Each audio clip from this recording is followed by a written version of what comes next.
Hey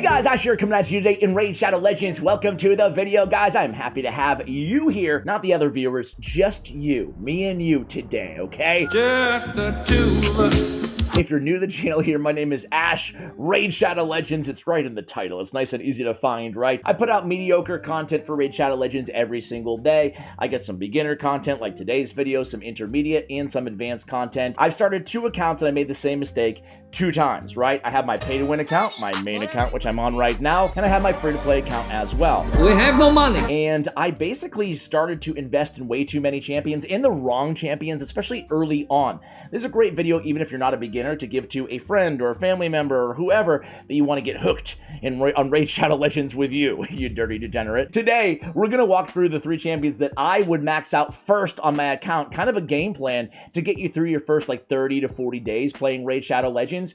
Also, I have a download link for you guys, and I will update this every 30 days. It's going to give you a free epic champion, a shard, some silver, stuff like that for new accounts. That will be in the pinned comment of today's video. But that champion might not be the one that you want to focus on. So, you know, take them, put them in your vault, whatever.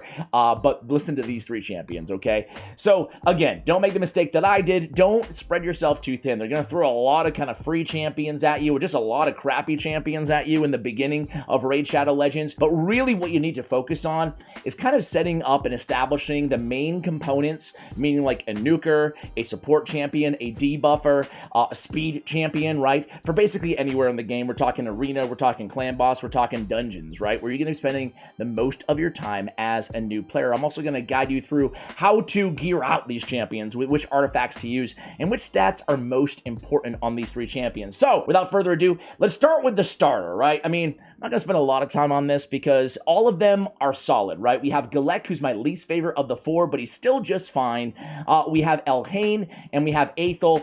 Aethel, personally, is my second favorite, right? I would go with Aethel. She's really underrated starting champion, a great campaign farmer, has the big version of Weaken on her A1.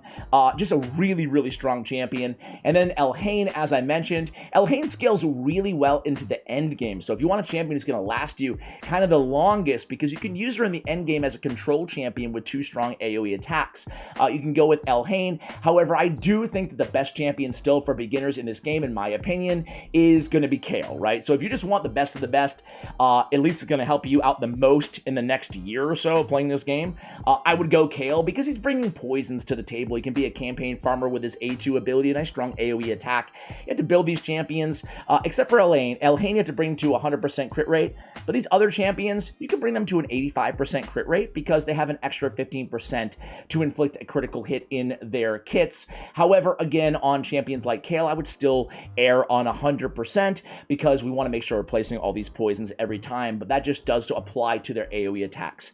Anyway, 100% crit rate should be your main priority on these starting champions. You can put them in the lifesteal gear that you get when you're starting an account as well. So lifesteal on your starter is going to help keep them alive vis-a-vis the healage until you can get your hands on some better healers, and it's going to help them be able to nuke for your team. The reason I like Kayle the most, again, is he has the poisons, the strong version on his 3rd ability and the weak version on his 1st ability. That's going to help you out tremendously, especially, again, in lifesteal gear against the clan boss, which should be a main focus even for new players in the game. It drops some of the most rare and scarce resources in the game. That's why, as a new player too, you should definitely focus on finding a clan that is really attacking the same area of the Demon Lord, the same difficulty of the Demon Lord as you are. So again, top priority when you're finding a clan, you know, find some decent human beings to chill with, right? try to find a clan that's beating easy in normal every day as a new player, because you want to be killing these clan bosses. That way you can get double the chests, double the rewards, okay? So first things first, we're maxing out our starting champion. It's going to be a grind. It's going to be a grind to farm all these food up and max out your first champion, but eventually you're going to do it. You're going to go ahead and farm all your scrolls to get your masteries up in Minnow's Labyrinth, and then you're going to have your very first maxed out champion. Hopefully it doesn't take you longer than, I don't know, a week or two to go ahead and do that. But you have a month under this game plan, right? Because the next thing you want to do, and you can do this really before you max out your starter, right? But the first thing you're going to want to do is go down to campaign. You're going to be on normal difficulty. It doesn't even matter. You're going to go ahead and keep going until you get to the Dreadlands, because champion number 2, who everybody's going to max out because you're going to need her, even in the end game, it's going to be War Maiden. She's going to help you out, you know, from beginning to end of Raid Shadow Legends, because she is a consistent debuffer, okay? She has a big version of decreased defense. Not only is this going to maximize your damage, it's going to be placed on all the enemies. It's going to help your nuker work way more efficiently, but also it's great because it helps keep your team alive. Because guess what? If all the enemies are dead, they can't kill you. So use a little bit of defense through offense. That's why War Maiden is so important. So she's gonna be my number 2 priority to max out to 6-star, book her out, everything in the game. We're gonna be booking our starter. We're gonna be fully maxing all the scrolls, all the masteries on War Maiden as well. On War Maiden, you can build her again with 100% crit rate. Gonna be really important. Also with accuracy, and I didn't touch on that on the starters. So crit rate and accuracy are gonna be your first 2 priorities. You need accuracy to land your debuffs. A good rule of thumb is around 10 to 12 accuracy per stage of the dungeon that you're going after. So a champion like War Maiden, if I'm working towards, you know, what I like to do is go for kind of like, look at these boxes, or these chests, boxes, bro. Come on. 3 to 5 star. I want to go to 4 to 5, right? I want to try to get to 4 to 6. Stage 13 is going to be an important level in every dungeon. And then after that, going to 5 to 6, stage 20, right? So you're getting 5 to 6 star artifacts. Basically, just going to be better bang for your buck for your energy spent, right? In these dungeons. So anyway, I say all that to say that, yeah, that's where you're going to be focused on in the early game. And you're definitely going to want to go ahead and prioritize accuracy, 10 per stage or so, on your debuffers. Anybody who's doing anything to the enemy other than damage needs accuracy in this game. That includes reducing turn meter and stuff like that, landing a poison, you name it. Usually if you're doing anything, as long as it cannot be resisted, as long as it doesn't say that in the description, you're gonna need accuracy. A lot of new players do not prioritize their accuracy enough in the early game, okay? So after that though, you don't have to stress out about bumping up their attack percentage or their attack, generally speaking, that high. Even their crit damage. Crit rate is most important, accuracy is next most important, and then it's about keeping them alive. So you can actually get by putting HP percentage or defense percentage on their chest.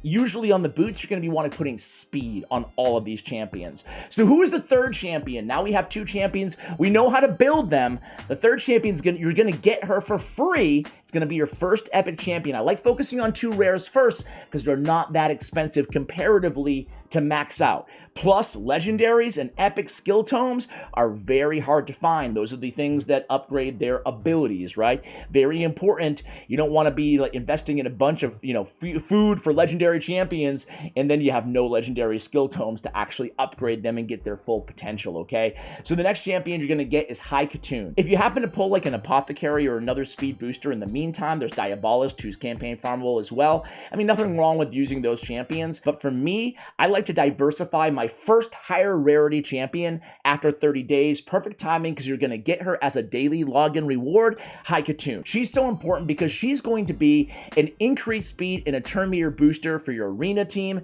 and really for every dungeon in the game. She's really, really good. More than that, on her A3, she has an AoE with a 75% chance of reducing the turn meter of all enemies. This is a really good control ability that she has on her kit as well. And then she's bringing speed in all battles on her aura by 19%. So you can use a champion like her or one of your starters if you need a little bit more health. They all have 15% HP on their aura, or you can use High Katoon because that speed really matters. Like we talked about, speed on the boots is going to be imperative on all these champions, but I would definitely invest in High Katoon, man, as my third champion. I'm maxing at that point. 30, 40 days in, you should have your hand on a few epic skill tomes, and you can use them with confidence. Rally the Horde, her best best ability only takes one skill tome. You can't dictate where it goes, but maybe you can get lucky on that A2 ability, okay? So I would go with High Katoon as my third champion. Again, you want to build her with some defense, some survivability, some HP. That's most important. She's not a nuker, so you can build her. She does a little bit of damage, but you can build her with a lot of speed and a lot of sustainability. Just keep her alive. She's going to help your team, help keep your nuker supported, and help decrease the turn meter of the enemies at the same time. So there you have it, guys. Those would be the first 3 champions I think that every account should invest in Raid Shadow Legends. Ignore all the noise they throw at you and focus on these 3, and you'll be off to a great start on your account in Raid. Guys, thanks so much for watching. I appreciate you guys, and as always, take care, guys.